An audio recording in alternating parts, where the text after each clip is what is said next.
Hi guys, welcome to a Guru channel. In this video, I am going to discuss about basic circuit elements. So before going to discussion, please don't forget to subscribe to the channel and get more videos.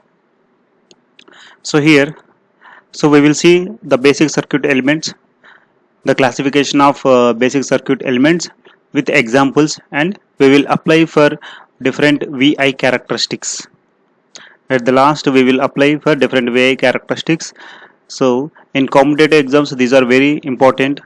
In competitive exams, they will give VI characteristics of element, and they are asking about the what is that particular element, whether it is a passive, a linear, non-linear, unilateral, bilateral. What is the type of the element they will ask.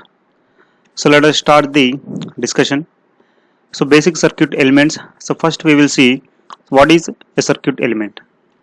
As name indicates, the circuit element is nothing but the element which is present in the circuit. So circuit element is an individual component such as resistor, inductor, capacitor, diode, transistor, energy source, which constitutes a circuit. And so before going to the classification of circuit elements, so let us see what is the difference between network and circuit. So we hear a lot about a circuit and network, but we should know what is the difference between a circuit and a network. A network is nothing but it is a connection of two or more circuit elements. If two or three resistors are connected, so then we can call it as a network.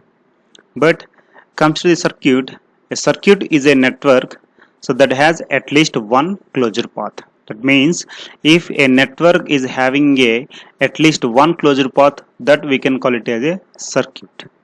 So that implies every circuit is a network, because in order to it become a circuit, it should be a network. Every circuit is a network, but all the networks may not be a circuit. So let us see with a general example. If you take a building, if that building has no rooms, that we can call it as a network. For example, take a church, a small church, a church which is having a roof and pillars. There is no any room, so that we can call it as a network. There is no room. But if a building is having at least one room, so that we can call it as a electric circuit. So like that, a network is nothing but interconnection of two or more circuit elements, but there need not be a closed path. If a network is having at least one closed path, that is called as a circuit. Without any further delay, we will go to the circuit elements classification. So they are broadly classified as active and passive elements, linear and non-linear elements, unilateral, bilateral elements, and lumped distributed elements. We'll start with active and passive elements. So active elements are those which are capable of delivering energy to the other devices. So in general, we will see what active persons will do. Active persons will motivate the other persons. Likewise, here also active elements are those which are capable of delivering energy to the other devices. So all the energy sources comes under the active elements. So these active elements are broadly classified into two types. So one is independent sources and another one is dependent sources. Again, independent sources are the conventional voltage source and conventional current source. And dependent sources are again classified into voltage controlled voltage source, voltage controlled current source, current controlled voltage source, current controlled current source. For dependent sources, we can take a transistor as an example. Transistor output current IC is equal to beta into IB, input current. So there the output current is a function of input current. So then that is a current controlled current source. So likewise, an op-amp can be operated as any one of these four dependent sources. So this is about the active elements. They are very active. That means they can deliver the energy to the other devices, like active persons in our life. So passive elements are those opposite to the active elements. So they will consume energy. So not only consume energy, the neutral element is also called as the passive element. So that we will see. The passive element is nothing but if the element is having the average power consumption is greater than or equal to 0, so that element is called as a passive element. For a resistor, it always consumes the power, it always consumes the energy in the form of heat. So there the power consumed by a resistor is greater than 0 and the energy consumed by an inductor or capacitor is 0. The total energy. Inductor and capacitor stores the energy and they will deliver the energy. The net energy supplied to an inductor or capacitor is 0. So those are also called as the passive elements. The examples for passive elements are resistor, inductor and capacitor. So these are also parameters. So here we can see a battery and a bulb. So here the battery is a source, that is an active element. So here the bulb is nothing but the resistive load, which is a passive element. So next one is second one, linear and non-linear elements. So these elements are classified depends upon their voltage and current relationships. If the voltage and current relationships of a particular element is linear, so then those are called as linear elements. Or not only y is equal to mx, nothing but a perfect linear equation, but also the algebraic differential integral type, these elements also having the linear relationship, those are called as linear elements. So example we can see here. So here these are the voltage and current relationship of a resistor. So these are having a slope of r and the characteristics are linear. And the voltage and current relationship of a capacitor is I is equal to C dV by dt. So there the slope is C. So here also capacitor is a linear element. And coming to the inductor voltage across inductor V is equal to L di by dt. So there is also we are having the linear relationship, but it is the integral differential type linear relationship. So this is also a linear element. So non-linear elements is nothing but opposite to the linear. If the voltage and current relationships are non-linear, so then we could call it as a non-linear element. So example for that is the simple PN junction diode. So here we can see in forward bias the characteristics are ID is equal to your I naught into e power all these things, nothing but exponentially increases. Exponential term is not a linear, so it is having the non-linear voltage and current relationships. So that's why the diode is a non-linear device. And the third one is unilateral and bilateral elements. So here we can divide the term unilateral. So lateral is nothing but a surface, uni is nothing but one. So one surface, one side, and bilateral is nothing but both sides, both surfaces. So bilateral, first we will see the bilateral element. So bilateral element is nothing but it is having the voltage and current relationship is same for either direction of the current. If you are changing the current direction, the voltage and current relationships are same.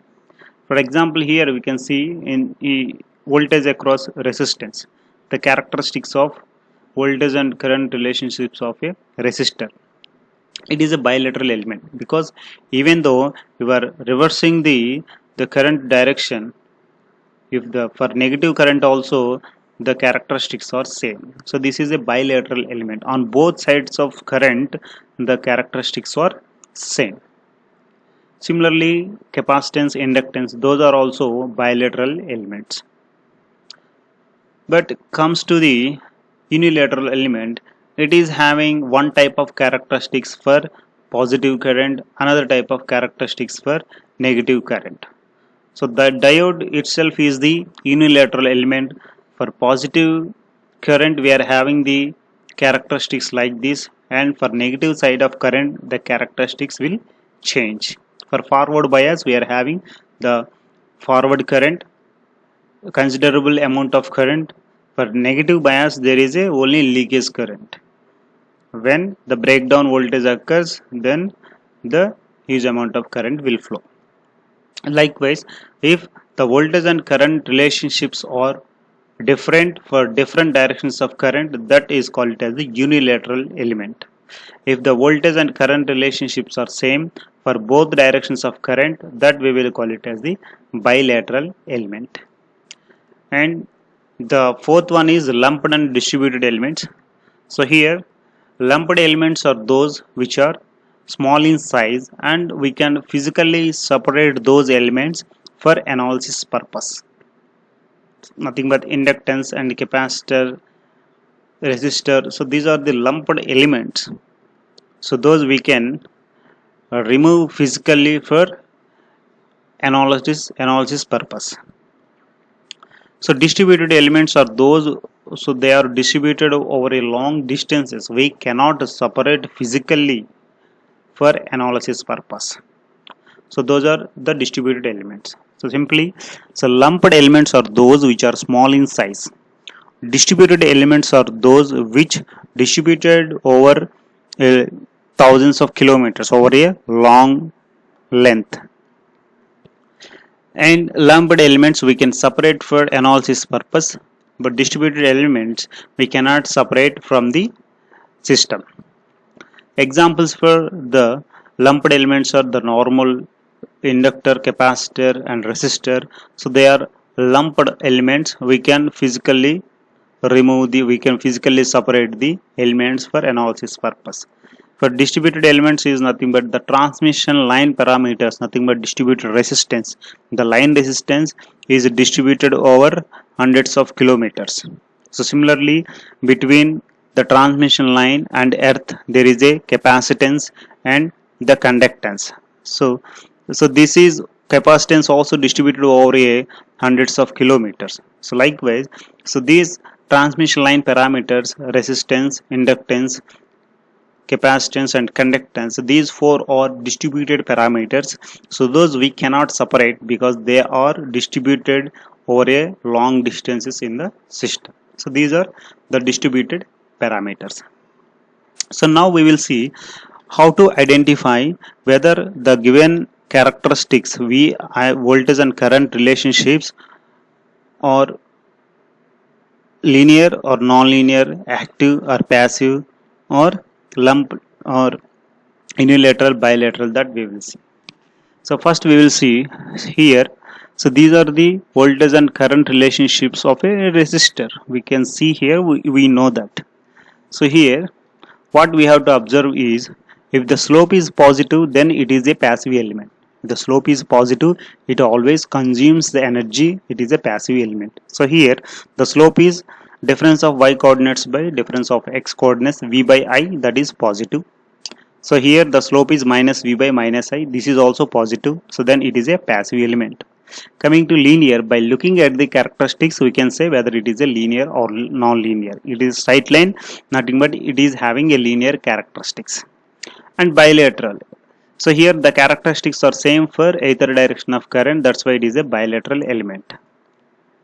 So coming to, so this characteristics, second one.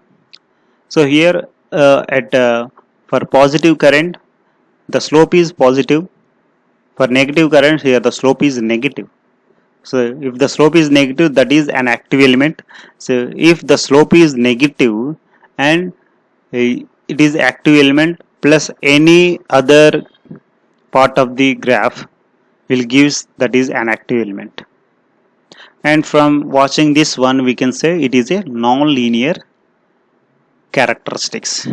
And whether it is a unilateral or bilateral, for positive direction of current it is having the positive slope rising characteristics. For negative direction of current it is having the negative slope falling characteristics. These characteristics are different, so that's why it is a unilateral.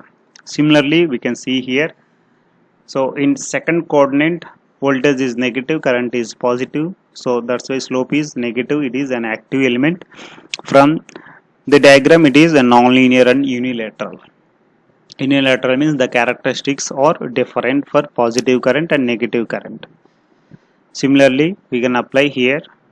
It is a passive element. Throughout the length, it is having the positive slope, passive, and it is a nonlinear because of the this part of the graph straight line, and it is a unilateral. On both directions of current, the characteristics are same.